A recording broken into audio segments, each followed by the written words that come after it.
Coverage of my Madame Doguano, the ten out of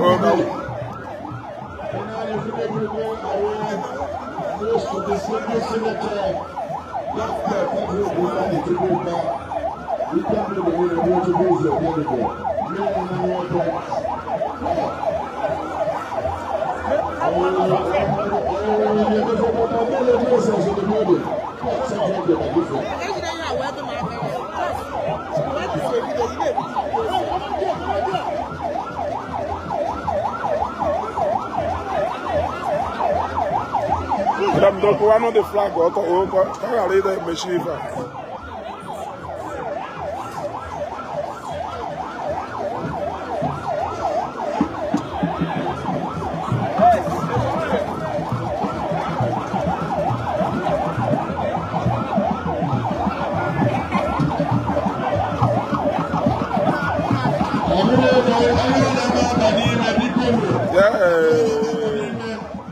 Yeah, everybody knows your group. Yeah, Ogono.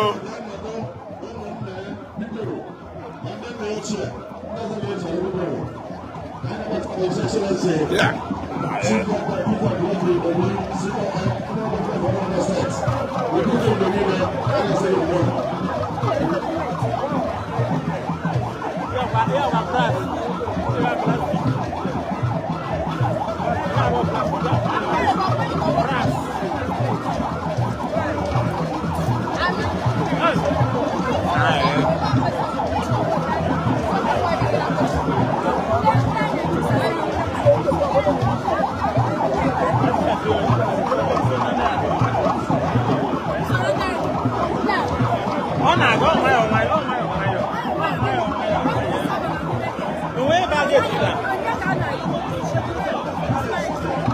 Ladies and gentlemen, I want to make a return to the light number of distinguished senators of the Federal Republic, ASAF, His Excellency Senator Benjamin Appointment, Senator representing on the South, Senator Dume, Senator representing the Lula of the States.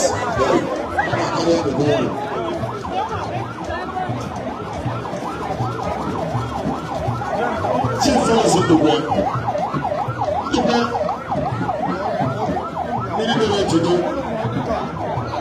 We lost your friends.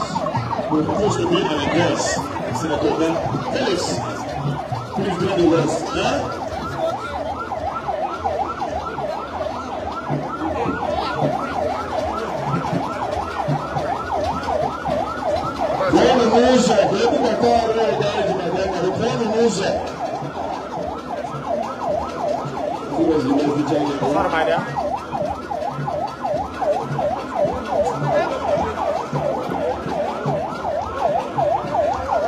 Honorable Managing Director of Federal Emergency Maintenance Agency, Dr. Sahameka Abasi, our own brother for family, the Tony Robinson. It was in collaboration with the North Security Sector, attracting a lot of multi-projects to Norway to join us this afternoon.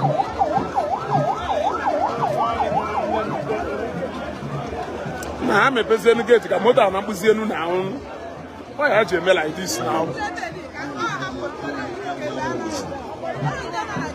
Security rụọ n'ọrụ ha na ahụ ọ ha chere mgbe ndị mmadụ kwojuolu kịta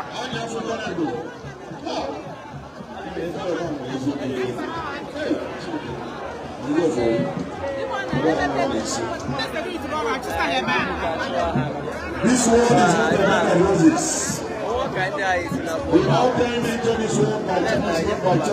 Yeah, manage people now do very difficult. I like it. I'm the mother say they be very.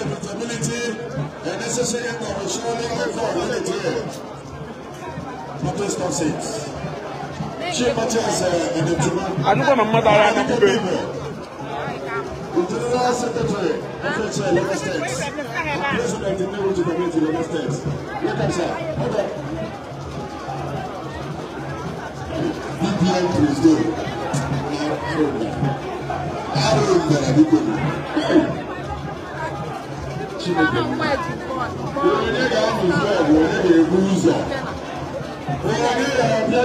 Na if police dey me ni me ba. The security run all on. I go able to na if police don't because police dey me na ba because police dey me ba.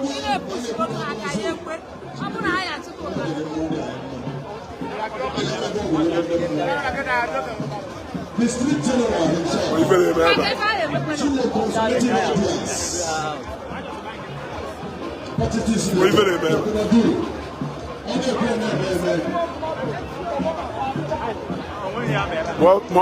Mwadum bakwazi siki ni kemba.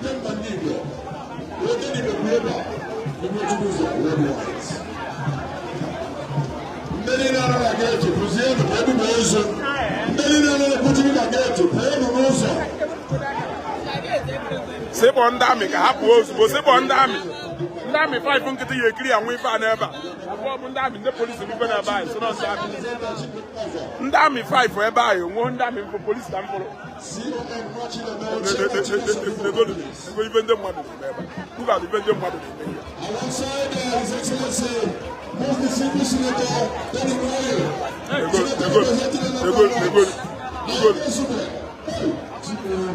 n'ebe ya I don't know the distribution of the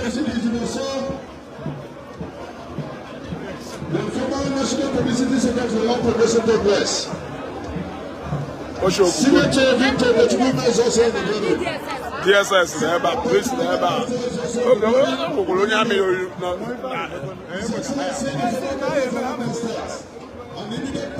The security say to perform more life. I'm not double line. There were enough men on ground here now.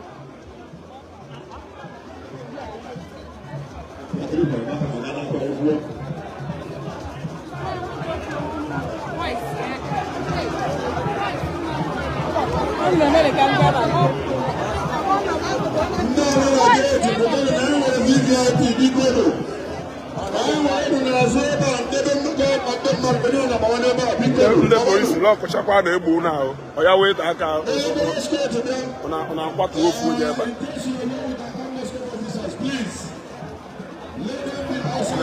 ị na-alụ ma anyị ihe tiri ife It's not a must that all the understate officers are fully in venue. Please please.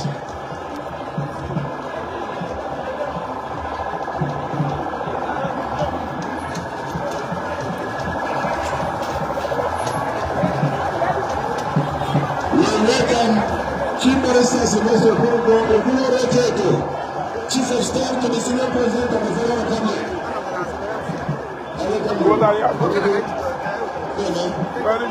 Very careful.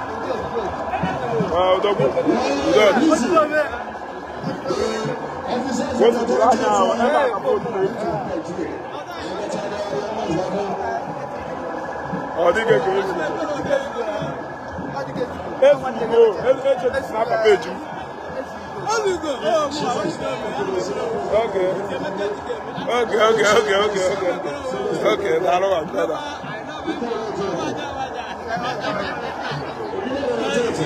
Hello. Dalo.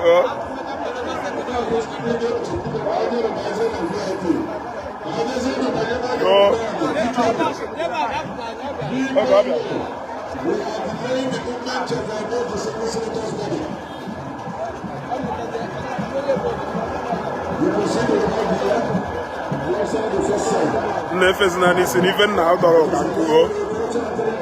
Ana efe ka sinisi. Si nefes na nisi ni ven na doro kanko.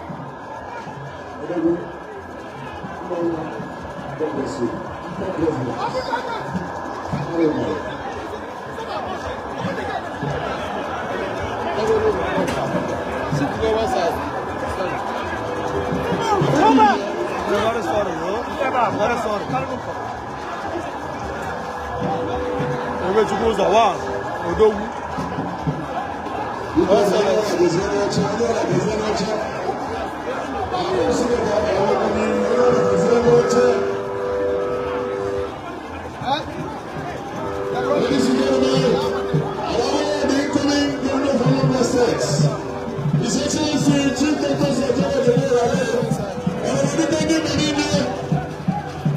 Be there. Come. Everybody in there. The incoming Governor of Anambra State.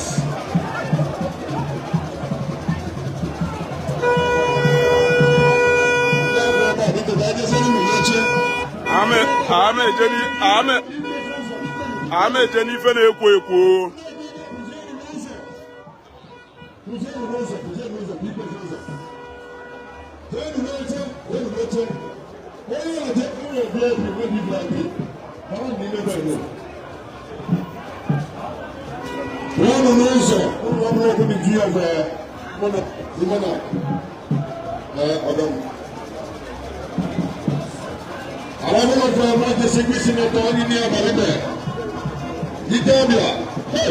Senator representing other South. Hey.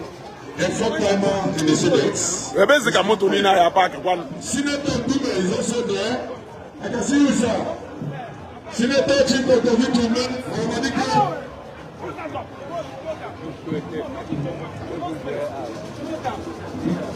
Senator Dume, in the most recent time during the tributes, suggested that Nigeria should adopt or even accept her to replace the husbands in the red chambers. I want to know which idea. What do you mean? I don't know why I have to do that. Are we the cause or are we the cause? It is the right time we produce a government. And Ahmadiyya is the man.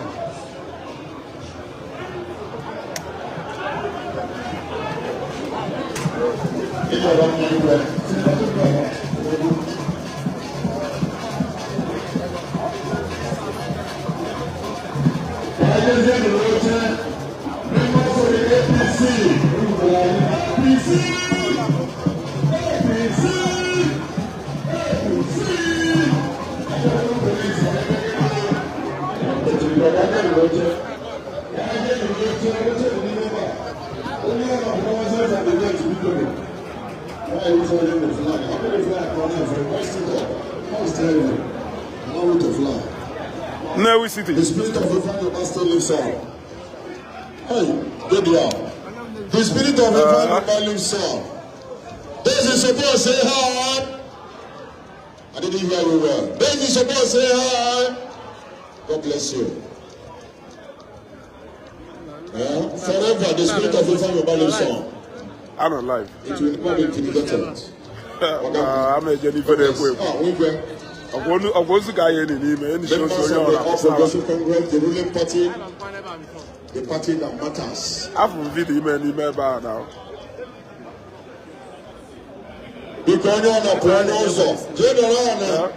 Stay clear from the entry the gates. If I had a male best. Hey, I get a better money, maybe.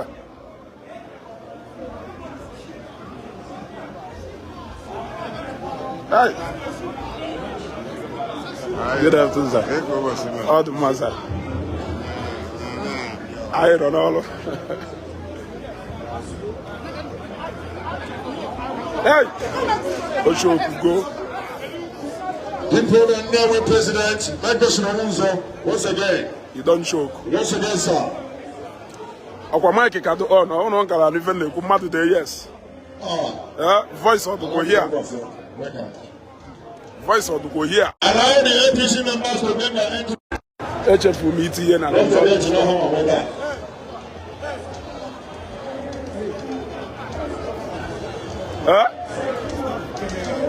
How can you tell me to stop camera here? How can you tell me to stop camera here?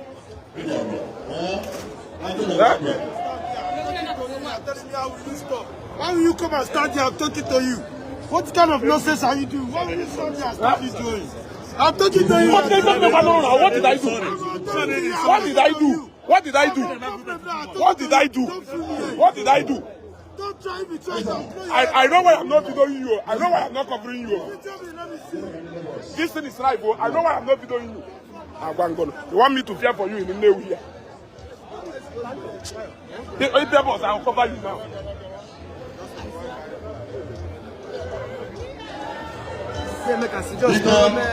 Vito, just one day I'm happy to be with that type of Wolongo. On Nada, look at you now. Nobody should run or occupy even one single seat there. Let us reciprocate the monarch.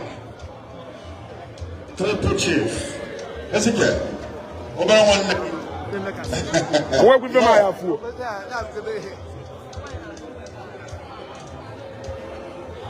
What's your money in there?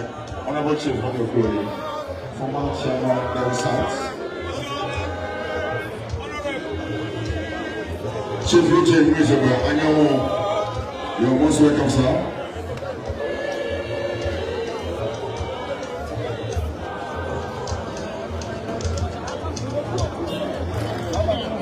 Sorry, sir.